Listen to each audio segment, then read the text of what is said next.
Hello dear student, welcome to back my YouTube channel. Student, आज हम lecture third में बाकी जो रासायनिक अभिक्रियाओं के प्रकार रह गए थे उन्हें आज हम क्लियर कर लेंगे।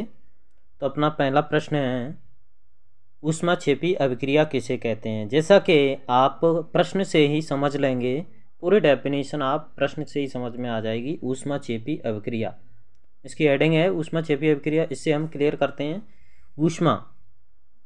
ऊष्मा में से हो गया हीट या गर्मी। क्षेपी यानी क्षेपण में से होता है कोई चीज़ बाहर निकलना। तो जिस क्रिया में ऊष्मा का क्षेपण हो या बाहर निकले वो ऊष्माक्षेपी अभिक्रिया कहलाएगी। यानी कोई क्रिया हो रही है और उसमें ऊष्मा उत्पन्न हो रही है तो वो ऊष्माक्षेपी अभिक्रिया होगी। जैसा कि हम देख सकते हैं ग्लूकोज के ऑक्सीडेशन में, तो ग्लूकोज का जब ऑक्सीजन की उपस्थिति में ऑक्सीडेशन हो रहा है तो कार्बन डाइऑक्साइड और वाटर दोनों में टूट रहा है जे, और एनर्जी क्या हो रही है, रिलीज हो रही है। हीट या एनर्जी रिलीज हो रही है, यानी ऊष्मा किसके रूप में, ऊर्जा के रूप में रिलीज हो रही है, यानी निकल रही है। तो समझ में आया ना स्टूडेंट। जिस क्रिया में ऊष्मा का क्षेपण हो या बाहर निकले या उत्पन्न हो वो ऊष्माक्षेपी अभिक्रिया कहलाएगी। नेक्स्ट क्वेश्चन है अपना ऊष्मा शोषी अभिक्रिया। इसकी भी हम हेडिंग से ही डेफिनेशन को कंप्लीट कर लेंगे। ऊष्मा अभी समझ गए थे, हीट या ताप। शोषी में से होता है शोषण। तो कह सकते हैं हम कि जिस क्रिया में ऊष्मा शोषित की जाती है या शोषण किया जाता है या ज़रूरत होती है वो ऊष्मा शोषी अभिक्रिया कहलाती है। क्लियर। जिस क्रिया में ऊष्मा की ज़रूरत हो, आवश्यकता हो, वो ऊष्मा शोषी अभिक्रिया कहलाएगी। जैसा कि देख सकते हैं अपन CaCO3 को जब हीट दी जाती है तब वो CaO और CO2 में टूटता है। यानी कैल्शियम कार्बोनेट किस में टूटता है, कैल्शियम ऑक्साइड और CO2 में टूटता है। तो समझ में आया ना। जिस क्रिया में ऊष्मा शोषित की जाती है या शोषण किया जाता है ऊष्मा का, या ऊष्मा की ज़रूरत होती है, वो ऊष्मा शोषी अभिक्रिया कहलाती है। नेक्स्ट रिएक्शन है अपनी ऑक्सीकरण या उपचयन अभिक्रिया किसे कहते हैं। इंग्लिश में इसे ऑक्सीडेशन रिएक्शन कहा जाता है। ऑक्सी में से ऑक्सीजन। क्लियर। यहीं से समझ लेंगे अपन, हेडिंग से ही पूरी डेफिनेशन को कंप्लीट करेंगे। ऑक्सीकरण यानी जिसमें ऑक्सीजन की ज़रूरत होगी, या कह सकते हैं कि ऑक्सीजन की वृद्धि होगी। जिस रिएक्शन में ऑक्सीजन की ज़रूरत होती है या ऑक्सीजन की वृद्धि होती है वो ऑक्सीकरण अभिक्रिया कहलाती है।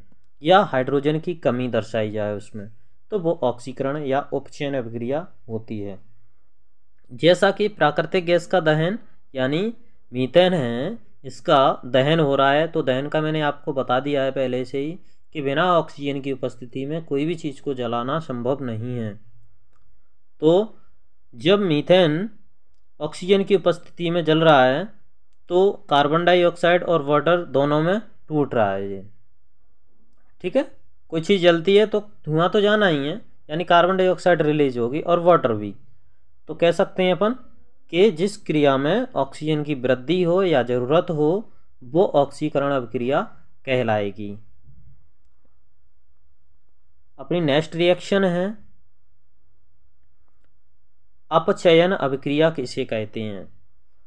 अपचयन अभिक्रिया को भी हम इससे ही समझाएंगे। अपचयन का मतलब होता है रिडक्शन, तो जस्ट उसका उल्टा कर दीजिए, ऑक्सीकरण का जस्ट उल्टा कर देंगे तो अपचयन अभिक्रिया अपनी कंप्लीट हो जाएगी, रिडक्शन रिएक्शन कंप्लीट हो जाएगी। तो इसमें क्या होता है, ऑक्सीजन की कमी महसूस होगी, यानी जिस क्रिया में ऑक्सीजन उपस्थित ही नहीं होगी, दर्शाई ही नहीं जाएगी, वो क्या कहते हैं, रिडक्शन रिएक्शन या अपचयन अभिक्रिया कहलाएगी।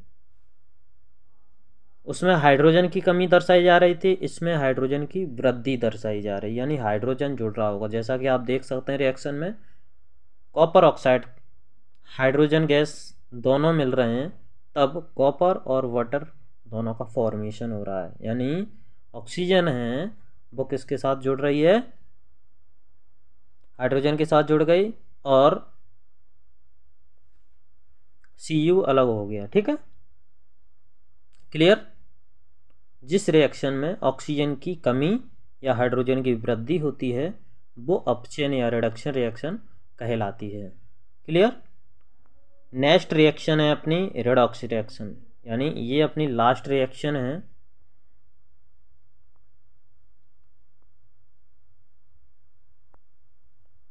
रेडॉक्स रिएक्शन किसे कहा जाता है, तो रेडॉक्स रिएक्शन को अपन समझेंगे। इसमें उपचयन और अपचयन यानी ऑक्सीकरण और रिडक्शन, ऑक्सीडेशन और रिडक्शन या कह सकते हैं ऑक्सीकरण और अपचयन दोनों क्रियाएं होती हैं। एक अभिकारक का उपचयन हो रहा होगा और दूसरे अभिकारक का अपचयन हो रहा होगा, यानी एक में ऑक्सीजन जुड़ रही होगी और एक में हाइड्रोजन। क्लियर, क्या कह सकते हैं ऑक्सीजन घट रही होगी। देख लेते हैं अपन एग्जाम्पल के अनुसार, यानी ZnO है यानी जिंक ऑक्साइड है, इसमें से ऑक्सीजन को हटाया जाएगा। ऑक्सीजन हटी तो क्या हो गया, रिडक्शन हो गया। ठीक है, Zn अलग हो गया है। फिर देख रहे हैं अपन कि कार्बन, कार्बन ऑक्सीजन के साथ जुड़ा है, ये ऑक्सीजन है किसके साथ जुड़ गई है, कार्बन के साथ। तो यहाँ पे कार्बन का क्या हो गया, ऑक्सीडेशन हो गया है, तो कार्बन मोनोऑक्साइड बन गई। तो इस तरह से एक अभिकारक का रिडक्शन हो रहा है और दूसरे का ऑक्सीडेशन हो रहा है। ठीक है, इस तरह से आपकी ये क्रियाएं कंप्लीट हुई। नेक्स्ट वीडियो में हम इससे रिलेटेड इस चैप्टर के जितने भी इम्पोर्टेंट अदर क्वेश्चन हैं उनको भी हम कंप्लीट करेंगे। तब तक के लिए स्टूडेंट जय हिंद।